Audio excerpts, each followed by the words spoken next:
오늘은 창세기 13장 1절부터 4절까지의 말씀을 중심으로 아브라함의 회복이라는 제목으로 같이 은혜를 나누고자 합니다. 설 연휴는 잘 보내셨는지 되게 옛날에는 되게 긴 것 같은데 갈수록 연휴가 짧아지는 것 같습니다. 짧아지는. 옛날에 보통 이렇게 목, 금, 토, 막 하면 막 그랬는데 요즘은 이렇게 공휴일이 겹치면 다음 날 쉬게 하고 보통 그러죠. 월요일 날 쉬고 이렇게 제도가 바뀌면서 이렇게 연휴가 많이 늘어지고 확보됨에도 불구하고 늘 짧다는 생각이 많이 들어지죠. 그래서 건강한 모습으로 오늘 설 연휴를 보내고 어떻게 보면 음력으로 쳐도 이제 새해가 시작된 것입니다. 새해가 시작되면서 거룩한 성일에 이렇게 예배로 나아가게 된 것이 너무 감사하고, 그러면서 오늘 말씀을 준비하면서 우리가 이 땅에 살아가는 가운데 정말 믿음의 사람으로 살아가야겠죠. 믿음의 사람이 된다는 것은 어느 상황에도 믿음을 잃지 않는 것이 사실 믿음의 사람인 거죠. 그러니까 좋은 환경 속에서 믿음을 잃지 않고 지키는 것은 누구나 할 수 있습니다. 그런데 우리가 믿음의 사람이라고 부르는 것은 기본적으로 그러지 못할 상황에도 믿음을 지켜가고 믿음을 수호하기에 우리는 믿음의 사람이라고 부르는 것이죠. 저와 여러분이 올해 한 해도 믿음의 사람으로 주님 앞에 나아가는 귀한 자 되기를 주 예수 이름으로 축원합니다. 그러면서 우리가 믿음의 사람 하면 항상 떠오르는 인물이 있습니다. 바로 아브라함이죠. 물론 오늘 본문에는 아브라함이 되기 전에 아브라함입니다. 아브라함. 아브라함을 떠오를 때마다 되게 믿음의 사람으로 우리는 아주 상징적이고 아주 적용적인 인물로 우리는 늘 생각해오고 그렇게 알고 있죠. 근데 이제 아브라함을 향해서 그런 질문을 해봅니다. 과연 아브라함은 그러니까 처음 시작부터 하나님 앞에서 완벽한 자였는가? 그러니까 믿음의 사람으로서 하나님 시작할 때 부르심을 받기 전 그 순간부터 완전한 사람인가? 성경은 아니라고 대답합니다. 놀랍게도 여러분 성경을 보면 많은 성경적인 인물들이 있죠. 본이 되고 덕이 되는 그런 성경의 인물들을 볼 때 분명히 하나님께서 어느 정도 준비가 되셨을 때, 어느 정도 때가 됐을 때 분명히 부르시고 쓰시지만 그럼에도 불구하고 완전한 모습으로 시작하는 인물이 한 명도 없었습니다. 어느 정도는 준비되어지고 어느 정도는 갖추었지만 하나님이 부르시는 그 순간부터 다듬어지기 시작한다는 거죠. 그래서 그 하나님의 사역을 감당하는 가운데 그 믿음의 인물들이, 신앙인들이 이렇게 더 성장되고 성숙되어 가는 과정을 성경 속에서 발견하게 됩니다. 그게 하나님의 방법이죠. 하나님의 방법. 정말로 약한 자를 통해서 쓰시는. 근데 그 모습이 사실 아브라함에도 예외가 아니었습니다. 아브라함은 우리가 얼핏 봤을 때는 처음부터 대단한 믿음의 완전한 자 같지만은 그렇지 못한 모습을 오늘 본문에서 보게 됩니다. 오늘 본문이 창세기 13장 1절부터 4절이지만 사실은 12절부터를 중심으로 이어지는 본문의 말씀이죠. 12장을 보면 놀라운 사건이 두 가지가 기록됩니다. 하나는 하나님의 명령을 받고서 아브라함이 얼마나 대단한 믿음의 모습을 보였는가 보여주는 장면이 하나가 있고, 후반부에는 그런 믿음의 사람이 너무 허무하게 하나님 앞에서 믿음이 약한 자의 모습으로 주저앉아버리는 사건을 동시에 연달아 보여주는 것이 바로 창세기 12장의 모습입니다. 우리가 봤을 때 아브라함이 대단한 믿음의 사람이죠. 그것을 아브라함은 처음 시작 때부터 보여줍니다. 그래서 우리가 일반적으로 생각할 때 아브라함은 하나님이 처음 부르실 때부터 믿음의 사람이었고 대단한 사람이다라고 생각하는 이유가 사실 12장에서 발견이 됩니다. 그러니까 12장 1절에 보면 여호와께서 아브라함에게 이르시되 너는 너의 고향과 친척과 아버지의 집을 떠나 내가 내게 보여줄 땅으로 가라. 내가 너로 큰 민족을 이루고 내게 복을 주어 내 이름을 창대하게 하리니 너는 복이 될지라. 아멘. 하나님께서 이제 아브라함에게 나타나시죠. 그러면서 아브라함에게 명령하십니다. 떠나라는 거죠. 내가 널 복 주겠다. 거기에 대해서 아브라함이 어떤 반응을 하냐면 하나님을 믿고 믿음의 출발을 시작합니다. 우리가 봤을 때는 이게 하나님이 명령하셨으면 가는 게 당연하고, 또 하나님이 복을 약속하셨으니까 그냥 아브라함은 운이 좋은 사람이네, 하나님의 택하심을 받고 복을 받은 사람이네. 근데 여러분, 이 12장의 1절을 보면서 그 배경이 상당히 어려운 명령이었습니다. 왜냐하면 이들은 시족 사이였기 때문에 아브라함이 이미 어떤 부족으로서 자리 잡은 그 갈대아 우르 지방을 떠난다라는 것이 상당히 쉽지 않은 일이었습니다. 이미 지금이야 상황에 따라서 어디든 이사해서 거주하면서 살 수 있지만 이 당시의 문화가 그렇지 않다라는 거죠. 어떤 부족이 정착을 하게 되고 그 주변으로 유목생을 한다라는 것은 이제 뿌리를 내렸다는 의미인데, 지금 거기서 떠나라고 말씀하십니다. 쉽지 않은 하나님의 명령이었죠. 두 번째 놀라운 것은 하나님이 정확히 어디를 지명해 주지 않았습니다. 그냥 떠나라고만 하십니다. 요즘으로 치자면 떠나서 독산동을 통해서 시흥으로 가, 아니면 독산동을 떠나서 광명으로 가. 정확한 이렇게 포인트를 지적해 주셨으면 그게 좀 수월할 텐데, 결단하기가 수월할 텐데, 하나님이 그런 말씀을 안 하시죠. 떠나라고만 하십니다.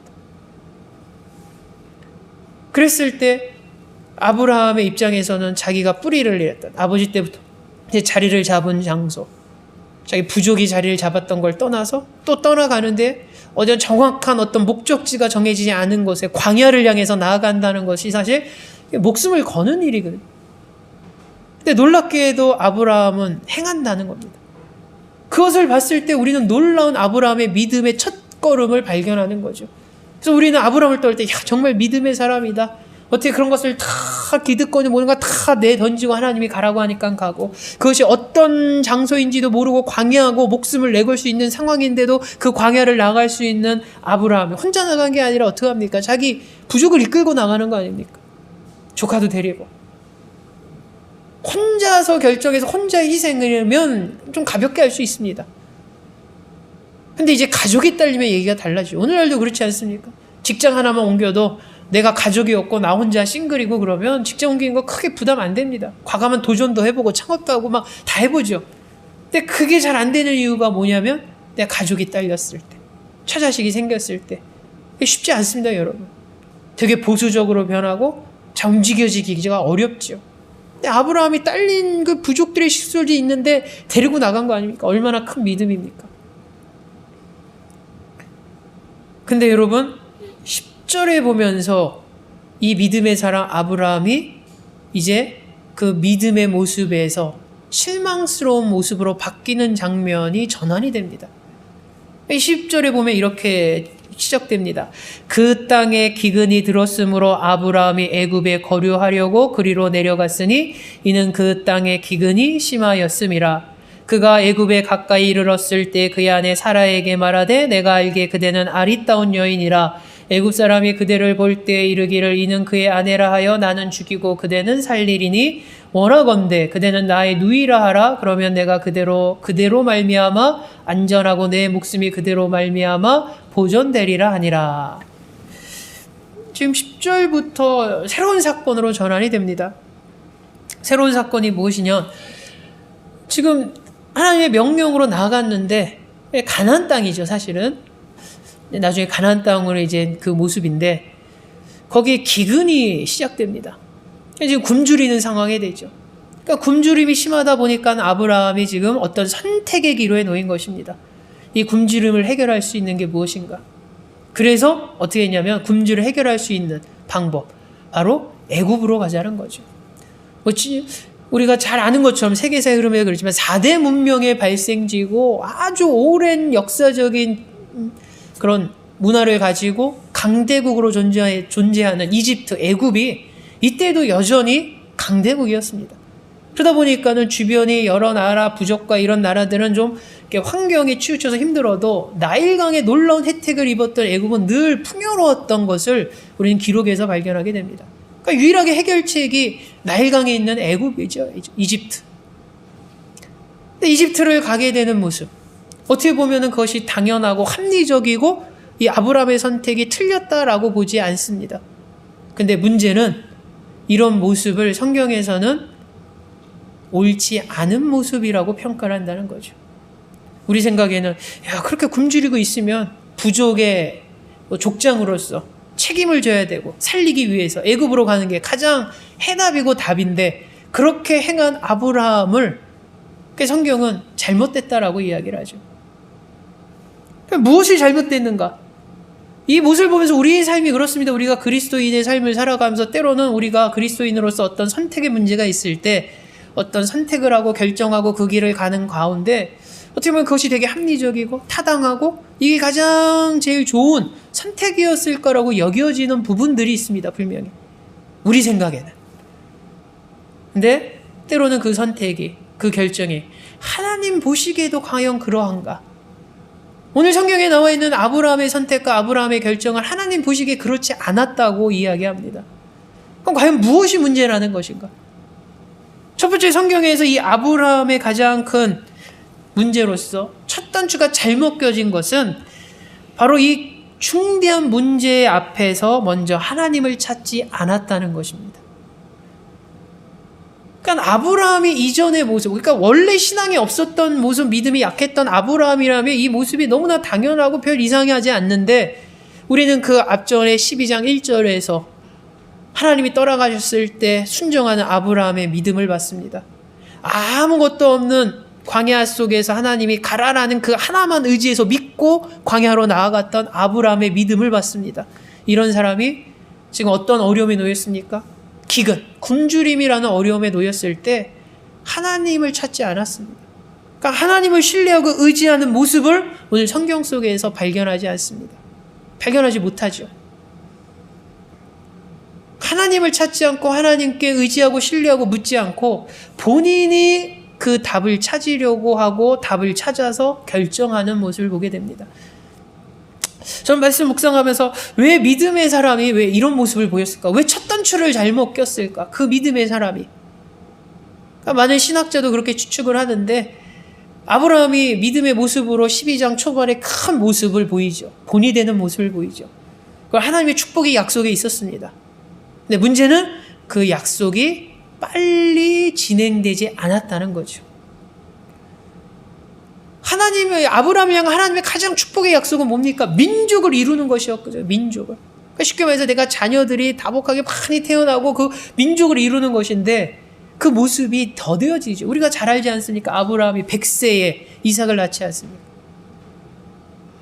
근데 지금 아브라함이 하나님의 명령을 갖고 떠날 때 성경의 기록의 나이가 75세입니다.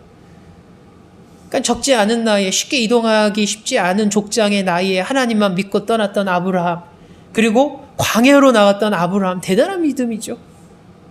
근데 문제는 그 다음에 어떤 하나님의 약속의 성취가 더디 진행되니까 많은 사람들이 신학자들이 생각할 때 거기서 아브라함의 믿음이 더 이상 성장하지 못하고 올스톱 되지 내지는 뒤로 퇴보하지 않았을까라는 생각을 하게 되는 것이죠.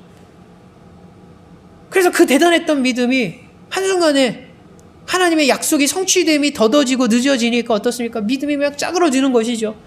그런 가운데서 지금 기근이라는 굶고 굶주림의 문제가 생겼을 때 이전처럼 야, 하나님이 나를 이 가나안 땅 이쪽에 가라 해서 내가 여기까지 믿음으로 왔으면 이 굶주림도 이 기근도 하나님이 해결해 주시겠지라는 그런 믿음으로 반응하지 못했습니다.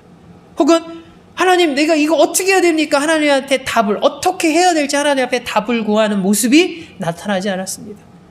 어떤 모습이었습니까? 가장 인간적인 모습이었죠. 내가 생각할 때 내가 족장으로서 지금 무엇을 해야 될까? 애굽이 답이다. 애굽으로 가면 굶주림이 해결되겠지. 이것이 첫 번째 잘못 껴진 아브라함의 모습이었다는 거죠. 여러분 단추가 하나 잘못 껴지면 어떤 일이 벌어집니까? 나머지도 다 잘못 당겨지게 되죠. 때론 그런 생각을 해봅니다. 만약에 하나님께 만약 여쭤봤다면 하나님도 똑같은 답을 제시할 수도 있었을 것입니다. 야, 애굽으로 가라. 그럼 우리가 봤을 때 야, 아브라함의 생각도 애굽이었고 하나님의 응답도 만약 애굽이었다면 뭐가 차이가 있는가? 다르다는 거죠. 하나님이 답으로서 애굽을 가라고 하셨다는 것은 그 오가는 모든 과정에 하나님의 인도하심이 있다라는 것이 전제되어 있는 것이죠. 똑같은 모습이라 할지라도 우리의 모습이 그렇습니다. 여러분, 어떤 것을 결정할 때 보면 겉으로 봤을 때는 내 결정과 하나님의 결정이 같아 보일 때처럼 느낄 때가 있습니다. 그러나 하나님의 결정은 무엇이 그 밑에 깔려 있냐면 모든 과정에 개입하심이 깔려 있다는 거죠. 약속되어 있다는 거죠. 그러나 나의 결정으로 가면 겉의 모습은 하나님과 일치할 수 보일 수는 있지만 모든 과정에 하나님의 개입하심이 나타나지 않습니다. 그러니까 무슨 일이 벌어집니까? 세상 말로 일이 꼬인다는 거죠. 안 풀립니다. 아브라함이 그랬습니다. 아브라함이 첫 단추를 잘못 꼈습니다. 그래서 애굽으로 갔더니 어떤 일이 벌어지게 됩니까? 걱정거리가 하나 생깁니다. 그 당시에는 무법천지라서 쉽게 얘기하자면 어떤 새로운 부족 무리들이 왔는데 거기 보이니까는 리더의 부인이 너무 탁월한 미모를 갖고 있습니다. 그럼 어떻게 하냐면 그 힘으로 뺏어버린다는 거죠. 남편을 죽이고 족장을 해오고 뺏는다는 것. 그것이 일반화되어 있는 문화권. 그러니까 아브라함이 애굽을 들어가면서 고민 하나가 더 생기는 거죠. 가서 굶주림은 해결할 수 있을 텐데 그 다음 문제는 뭐냐면 나의 안전. 내 몸을 어떻게 안정적으로 내가 생명이 보존할 수 있으면 어떻게 해야 되지? 봤더니 성경의 표현대로 하면 사라가 상당히 뛰어난 사람이었던 것 같습니다. 그러니까 그걸 걱정하죠. 누군가가 사라를 보고 내 아내를 보고 반해서 나를 죽이고 뺏어가면 어떡하지? 걱정이 되니까 뭐라고 부탁합니까? 나를 오빠라고 하자. 한 글 차이야. 아빠에서 오빠로 바뀌는 거. 가끔 우리 예진이가 아빠 가다가 장난칠 때는 오빠! 왜냐면 가끔 집에서 애기 엄마가 부를 때 그런 호칭이 있기 때문에 아빠에서 오빠로 바뀌는 거죠, 여러분. 그래서 이것을 생각하게 된 배경이 무엇이냐면 여러분 그런 거죠. 자기 나름대로 아브라함이 잔머리를 쓴 겁니다. 그 당시에 이런 문화권이 그렇습니다. 딸이 있는데 딸이 너무나 출중한 어떤 그런 달란트든 외모든 무언가가 탁월하면 주변에서 쉽게 말해서 이렇게 혼인하자는 이렇게 컨택이 많이 들어오겠죠. 그 프로포즈도 막 들어오겠죠. 그러면 그것을 결정하는 것은 그 딸, 자매가 아니죠. 누가 결정하냐면 아버지가 결정합니다. 여러분, 아버지. 문화권이 그렇습니다. 그러니까 아버지가 만약 부재했을 때, 아버지가 안 계실 때 누가 하냐? 오빠가 합니다. 오빠가. 그래서 아브라함의 생각은 이런 것이죠. 내가 가서 오빠라고 하면 주변에서 막 자기 아내인 사라에 반해서 막 여기저기서 혼인 좀 어떻게 다리 좀 놔주십시오. 막 컨택이 들어와도 이제 자기 딴에는 그럼 내가 한번 생각해 보겠어. 이런 식으로 대접은 대접대로 받으면서 시간을 질질 끄는 거죠. 한 달이든 두 달이든. 그 당시 문화권이 그랬으니까. 그러다가 어느 정도 어려움이 해결되면 쉽게 말해서 나중에는 밤에 야반도주 한다는 계획인 것입니다. 사실은. 어떤 방법을 썼습니까, 여러분? 세상적인 방법을 생각하고 세상적인 방법이 결국 속임이었죠. 속이는 것. 근데 그 모습을 하나님이 좋아하시냐? 하나님이 우리가 성경을 통해서 보지만 하나님은 정직하신 일을 좋아하시죠. 근데 아브라함이 생각하는 것은 속이는 것이었습니다. 속이는 것. 물론 때로는 이것이 나름대로 우리가 합리적이고 정당화될 수는 있죠. 그 위기를 넘기기 위해서는 속이는 방법에 뭐가 있을까? 그렇지 않겠습니까? 근데 첫 단추를 잘못 끼니까 결국 모든 그 과정에서 일이 꼬이기 시작한다는 거죠. 인간적인 방법으로 문제를 해결하려고 합니다. 그러니까는 그 과정이 아름답지 못하죠. 아름답지 못하니까 결국 아브라함은 속이는 방법으로 그 문제를 해결하기로 결정하죠. 우리 신앙의 모습도 그렇지 않습니까? 우리 신앙의 모습도 살아가지만 어떤 방법에 있어서 때로는 첫 단추를 잘못 끼므로 인해서 그 문제를 갖고 하나님 앞에 나아가고 하나님을 의지하고 거기서 시작을 해야 되는데 그러지 못한 상태로 시작을 하다 보니까 그 문제 해결 과정이 아름답지 못합니다. 철저히 세상적인 방법으로 해결하려고 하죠. 그러다 보니까 아름답지 못함이 드러나게 됩니다. 그 다음 봤더니 어떤 일이 벌어지게 됩니까? 꼬이는 거죠. 아브라함의 계획대로 되지 않습니다. 처음에는 그렇게 오빠가 돼서 좀 자기 안정과 자기 부족을 좀 안전하게 보존하고 대우도 받다가 적당한 때에 다시 확 야반돈주 하려고 그런 계획이었겠지만 이게 일이 틀어져 버리니까 누구의 눈에 띄면 하필 애굽 왕의 눈에 띄어버립니다.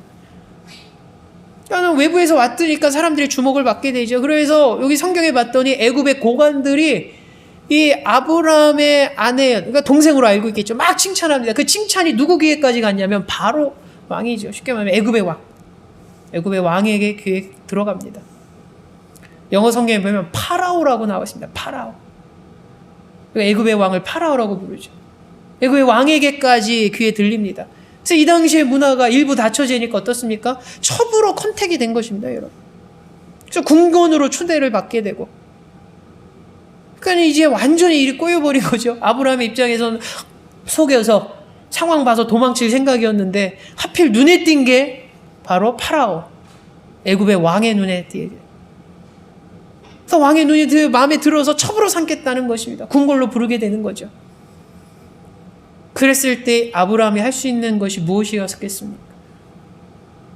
이제라도 뒤늦게라도 내가 남편으로서의 책임을 져야겠다. 내가 부족장으로서의 어떤 책임감과 내가 어떤 의무를 다하겠다. 내 목숨을 내고서라도 바로잡아야겠다. 이런 모습이 나타났어야 되는데 그게 어떠냐면 아무것도 하지 못합니다. 요즘으로 치자면 어떤 가정에 큰 문제가 생겼는데 가장으로서 그 문제를 어쨌든 가장이니까 책임지고 해야 되는데 그냥 무능함을 보이는 거죠. 그래서 성경에 보니까는 결국 사라가 결국 궁으로 들어가는 모습이 되고 거기서 아무것도 하지 못합니다. 일이 꼬이니까 계속 꼬이죠. 한 단추가 되니까 계속 다치죠. 책임감을 보였어야 된다는 거죠. 책임감. 그러니까 아브라함이 할 수 있는 최소한의 책임, 가장으로서의 책임감, 의무, 부족장으로서 책임감, 의무, 그거조차 보여주지 못하는 모습을 결국 보여줍니다. 그러니까 여러분 이 12장의 후반부의 모습은 우리가 믿음의 사람으로 생각하는 아브라함이 얼마나 철저하게 이렇게 무너질 수 있고 믿음의 약자의 모습으로 보일 수 있는 연약함을 그대로 보여주는 부분입니다. 그런데 놀랍게도 하나님이 개입하시기 시작하죠. 아브라함이 아무것도 못하고 아브라함이 무능하게 나오니까 하나님은 그래 네 마음대로 결정하고 네 멋대로 하고 세상 방법으로 가니까는 그 결과다 이렇게 나오지 않으시고 하나님이 개입하십니다. 그래서 성경에 봤더니 이렇게 기록되어져 있죠. 바로의 고관들이 그를 보고 바로 앞에서 칭찬함으로 그 여인을 바로의 궁으로 이끌어들인지라. 이에 바로가 그로 말미암아 아브라함을 후대함으로 아브라함이 양과 소와 노비와 암수나귀와 낙타를 얻었더라. 여호와께서 아브라함의 아내 사라의 일로 바로와 그 집에 큰 재앙을 내리신지라. 바로가 아브라함을 불러서 이르되 내가 어찌하여 나에게 이렇게 행하였느냐? 내가 어찌하여 그를 내 아내라고 내게 말하지 아니하였느냐? 내가 어찌 그를 누이라 하여 내가 그를 데려다가 아내를 삼게 하였느냐? 내 아내가 여기 있으니 이제 데려가라 하고 바로가 사람들에게 그의 일을 명하매 그들이 그와 함께 그의 아내와 그의 모든 소유를 보내었더라. 아멘. 여러분 첫 단추가 잘못 끼워지고 잘못되고 꼬여있는 모든 일을 결국 누가 결국 풀으시고 해결하시냐면 하나님이 해결하시고 개입하시는 모습을 오늘 성경 속에서 발견합니다. 그에 비해서 철저하게 무능력하고 신앙인의 모습으로서 너무 실망스러운 모습을 보인 누가 보입니까 여러분? 아브라함이 보이죠. 아브라함.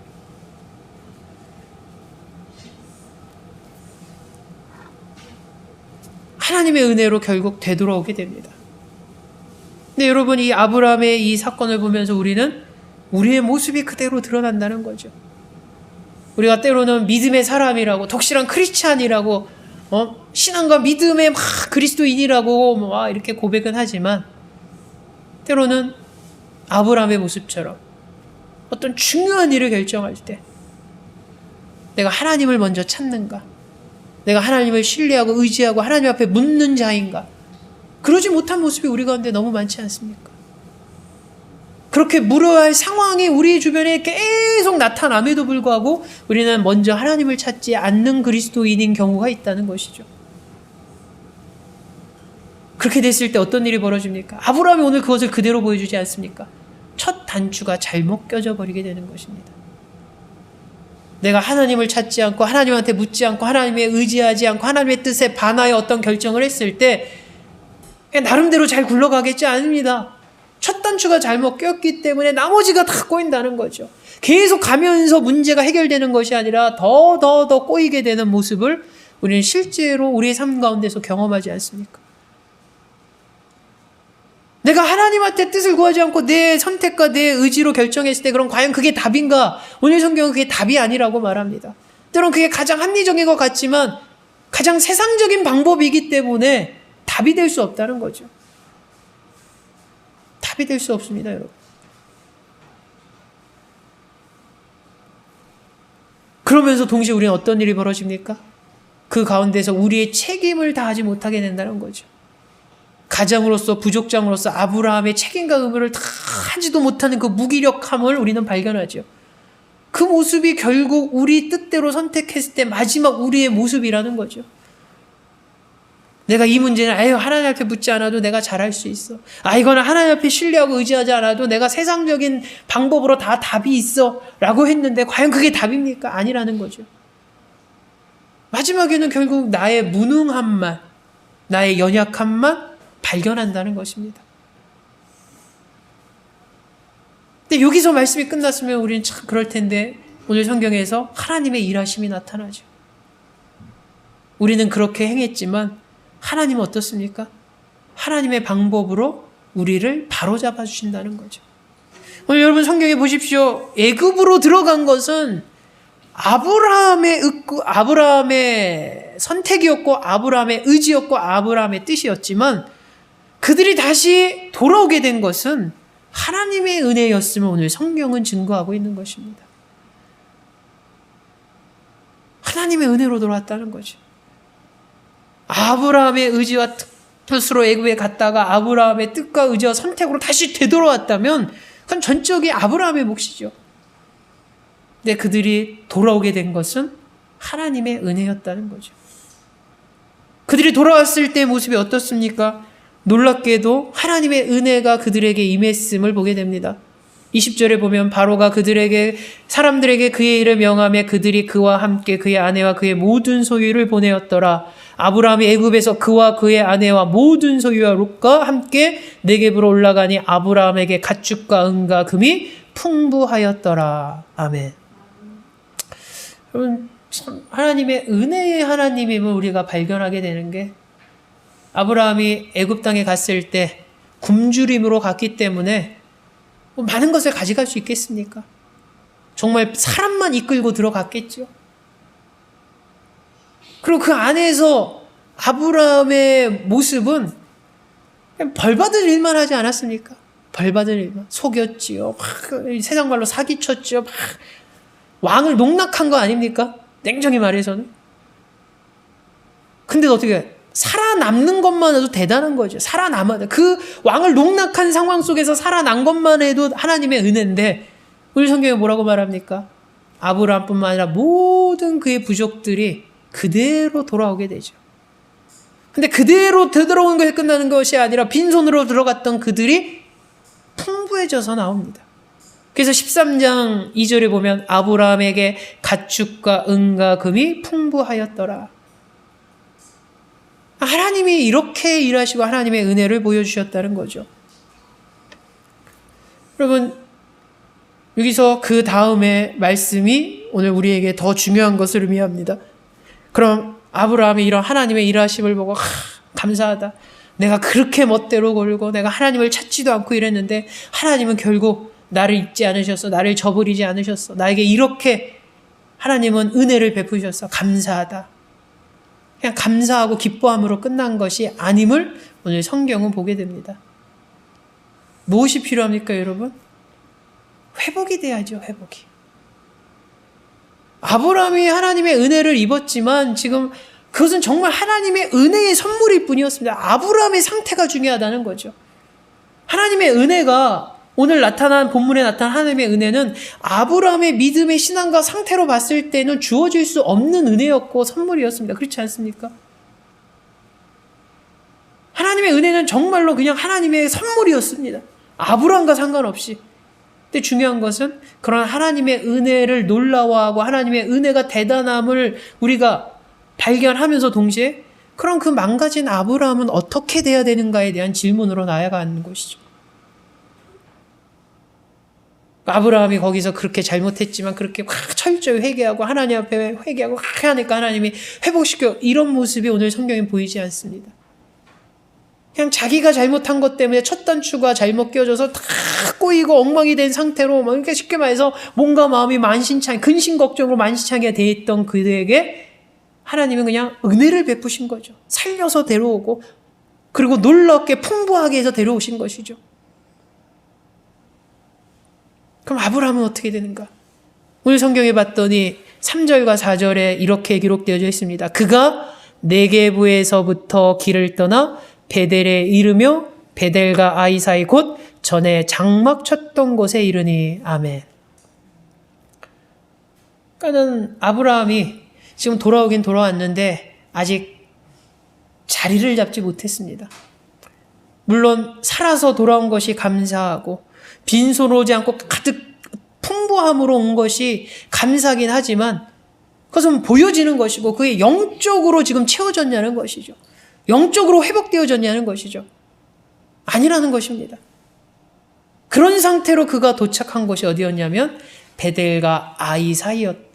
성경이 뭐라고 말하냐면 전에 장막을 쳤던 곳이었다라고 말합니다. 그러면 이게 우연의 일치 같습니까? 이곳이 어디였냐면 여러분 바로 12장 초반에 아브라함이 정말 믿음으로써 하나님을 믿고 의지해서 광야로 나아가서 목숨 걸고 나갔을 때 그가 자리 잡아서 하나님 앞에 기도드렸던 장소에 아브라함이 다시 오신 것이죠. 다시 온 것이죠. 근데 왔을 때 모습이 전혀 다릅니다. 12장 처음에 이 베델과 아이삭에 거기 도착했을 때 모습은 정말 믿음에 충만한 모습이었고 신실한 모습이고 하나님 뜻에 정말 합당한 자의 모습으로서 하나님 앞에 기도하고 부르짖었던 모습이 있었다면 지금 13장 3절에 도착했을 때 그 모습은 반대의 모습이죠. 정말 영적으로 확 찌그러져 있는 모습, 믿음과 신앙이 확 주저앉은 모습, 실패를 경험한 모습, 그런 모습으로 그 장소에 도착했음을 우리는 보게 됩니다. 저는 이 모습이 하나님의 인도하심이라고 생각합니다. 왜 그 많은 장소 중에서 왜 다 그 장소에 왔을까? 하나님이 기억하게 하신다는 거죠. 하나님이 아브라함을 통해서 다시 너의 그 믿음, 너의 신앙, 그 흔적이 있었던 그 장소에 부르셔서 기억나게 하신다는 것입니다. 그래서 여러분 4절에 보십시오. 그가 처음으로 제단을 쌓은 곳이라 그가 거기서 여호와의 이름을 불렀더라. 아멘. 놀라운 장소로 아브라함이 지금 돌아온 것입니다.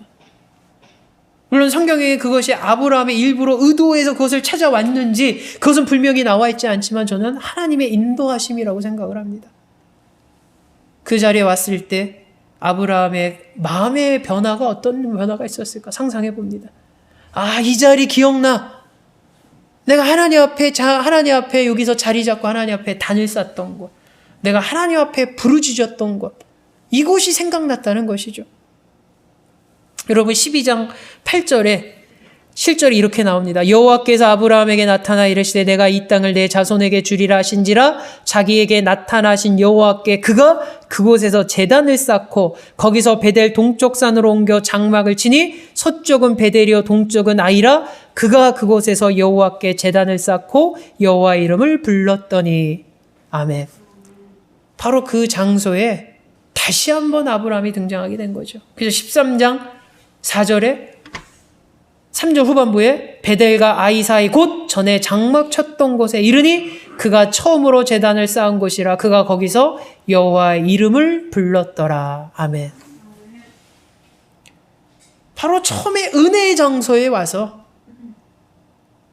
하나님의 사랑을 체험하고 하나님의 은혜를 체험하고 놀라운 경험을 해서 하나님 앞에 단을 쌓고 하나님 앞에 기도했던 그 장소에 와서 아브라함은 기억하는 것이죠. 무엇을 기억합니까?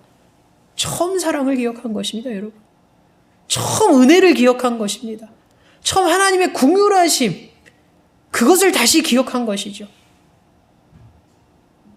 그것을 기억했을 때 아브라함에게 놀라운 변화가 생깁니다, 여러분. 회복이 되어지는 것이죠. 한때는 자기가 확 망가지고 영적으로 확 실패했던 그 모습이 지금 옛날에 그 장소에 와서 기억남으로 인해서 회복되어져 가는 것입니다. 그래서 성경의 마지막에 뭐라고 말합니까? 똑같이 단을 쌓고 하나님을 부르짖었다라고 말합니다. 불렀더라. 회복되어진 것이죠. 거기서 여호와의 이름을 불렀더라. 기도드린 것입니다. 하나님의 약속이 이제 다시 한번 생각나는 것입니다. 기억되어지는 겁니다. 하나님의 은혜가 다시 새롭게 되어지는 것이고 하나님의 사랑과 은혜가 다시 새로워지는 것이죠. 그러기에 아브라함은 거기서 하나님 앞에 예배드리고 기도했다는 것입니다. 여러분, 때로는 우리가 신앙생활 하다가 늘 한결같이 살아갈 수는 없습니다. 때로는 목회자라 할지라도 넘어질 때가 있고 실족할 때가 있고 영적으로 다운될 때가 있고 많은 상황에 놓이죠. 중요한 것은 회복되어지는 것입니다. 회복되어지는 것. 회복되어졌을 때 어떤 변화가 생길까 여러분? 성숙됩니다. 여러분. 성장된다는 것이죠. 우리가 다음 시간에 말씀을 나누겠지만 다시 회복되어진 아브라함은 이미 이전의 아브라함을 한 단계 뛰어넘습니다. 그래서 성장되고 성숙된 아브라함의 모습을 이제 13장 후반에서 우리에게 보여주고 있죠. 여러분, 우리가 때로는 신앙과 믿음의 삶을 살아갈 때 어려운 가운데 어떤 환경 때문에 내가 하나님을 찾지 못하고 내 방법으로, 내 결정으로, 내 의지로 뭔가 하려고 할 때 일이 더 꼬여버리고 해답을 찾지 못하고 그럴 때가 상당히 많죠. 중요한 것은 그러할지라도 하나님은 우리를 저버리지 않는다고 오늘 성경은 말합니다. 그럼에도 불구하고 하나님은 우리에게 계속 은혜의 손길을 내미신 것이죠. 중요한 것은 하나님의 은혜가 우리에게 임했을 때 우리가 회복되어지는 것이 중요합니다. 회복되어지는 것. 회복되어질 때 여러분 우리는 똑같은 실수를 범하지 않습니다. 근데 회복되지 않으면 어떤 일이 벌어집니까 여러분? 계속 같은 실수를 반복한다는 거죠. 아브라함은 회복되어졌습니다. 그래서 성장되고 성숙됐죠. 우리의 모습도 마찬가지입니다.